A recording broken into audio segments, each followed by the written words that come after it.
Magandang araw po mga kawangis ko kung saan man sulok ka man ng mundo. Ito ay inyong lingkod, Anton Olson. Sa mga kapwa ko OFW dyan, yung Kinside. Sa mga hindi pa din na nakasubscribe, please subscribe my channel. Mga kapwa ko OFW dyan. Pwede na kayo mga kapwa OFW dyan. Basta mababait kayo. Ngayon pag-uusapan po natin ngayon, ang ganda ngayon ng pag-uusapan natin ngayon mga kawangis ko.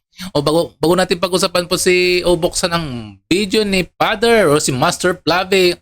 Happy trekking po sa mga lahat dyan na nagsiselebrate po ng trekking this coming Sunday sa mga Katoliko po dyan. O, di ba? Happy trekking po sa inyong lahat dyan. Pero ngayon, pag-usapan ng dahil trekking, dahil tungkol po sa simbahan, ngayon may isang pare na hindi po natin pasukan sa simbahan dahil sa kanyang mga kalibugan at mga kahalayan na nakikita sa kanyang Facebook page at mayroon siyang kantot gaming na nakalagay sa kanyang Facebook which is ngayon naka-private na. Pero bago natin puntahan ang kanyang video, panoorin po natin ang kanyang mga pagmimisa. Kung pakinggan mo ang kanyang boses, parang anghel na walang basbas. Parang santong walang basbas. Ito panoorin natin, napakamalumanay, napakaganda ang kanyang modulation ng kanyang boses, pero sa likod nito, ano kaya? Panoorin po natin ang kanyang misa. Tingnan ko ano bang ang sarap niya magsalita, tingnan niyo. I would like to highlight in my lecture, and allow me to begin by saying, the Word became flesh.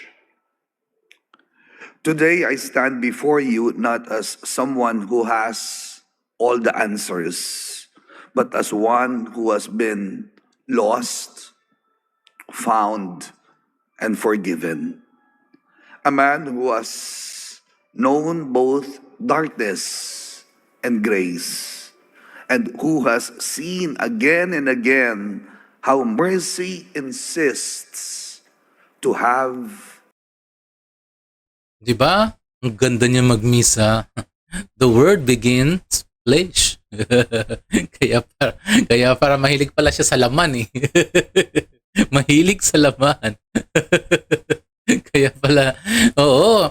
Kasi nga, siya po ang nag-file ng plunder case kay BP Sara. Siya po nag-file ng plunder case. Pero yung mga bilyon-bilyon nagnanakaw sa katiwalian at mga kurakot sa gobyerno, never siya nagparamdam. Ano kayang binayad sa kanya, hinayupak na tong pare na to. Kung kayong mga nagsisimba niya sa simbahan nila, mas maganda magsimba na lang kayo sa kapilya at nagbibigay ng ng misa ay isang line minister. At hindi mo pag-iisipan ng masama.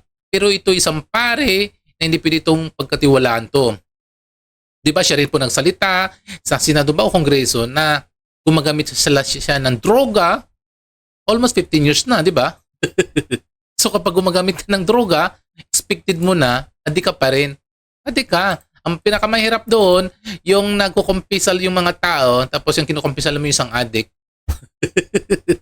Diba? Bad trip yun. Ito, panoorin natin ang kanyang Facebook page ni Master Flavie na panay mga kalaswa ng laman. Ito, Flavie Villanueva. Verified account ha. Ayan o. So, isa sa mga likes niya. Itong si... Kanina ka pa nandyan? Ngayon lang po, tita. Tapos pa talaga ako, no?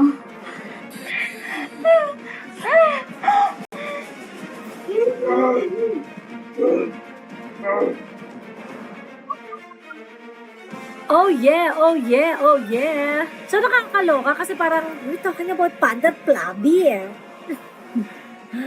Father Flavie. Kantot gaming. Di ba bawal kayo dyan? Talaga ako, no?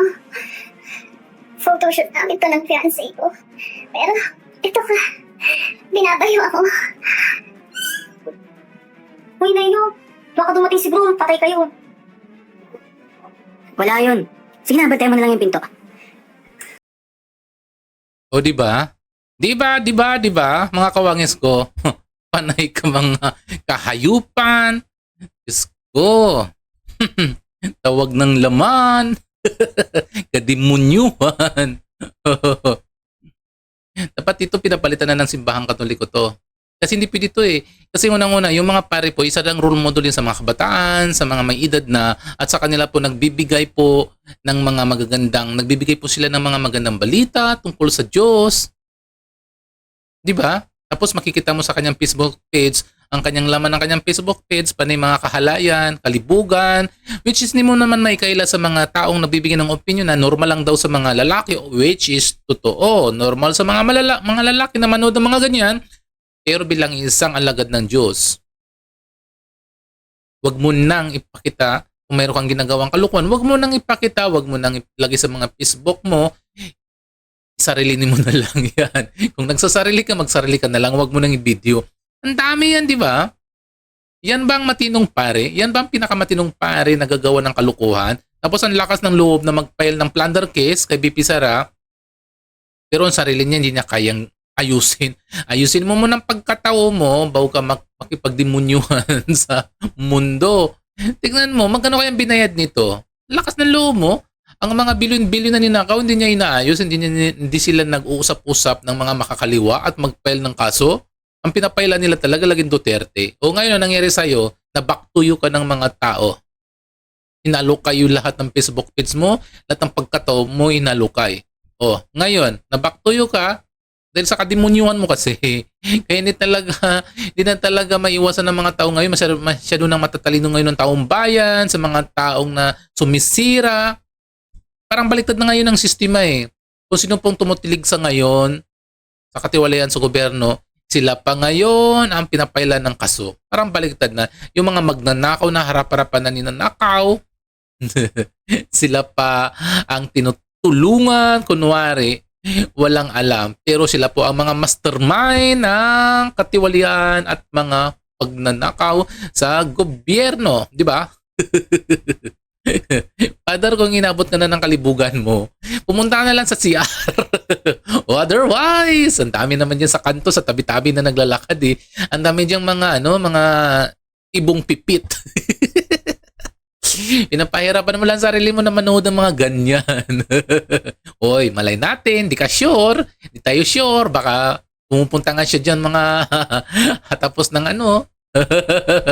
tapos ng mga ng misa o mga gabi. Hindi natin sure na si Father pala umaano rin to eh. Nagsa-side bit. Kapag inabot ang kanyang init sa katawan si Father, kapag pasukan ka ng kademunyuhan mo, talagang baka natin sure, baka pumunta ka rin sa sa mga tabi-tabi kung saan lang eh. Kasi pinapahirapan mo sarili mo sa sa mga ganyan mga video-video lang eh. O ngayon, tuloy nagsara yung mo, hindi magsara, nag-private ngayon ng Facebook page mo dahil sa kalukuhan mo nangyayari.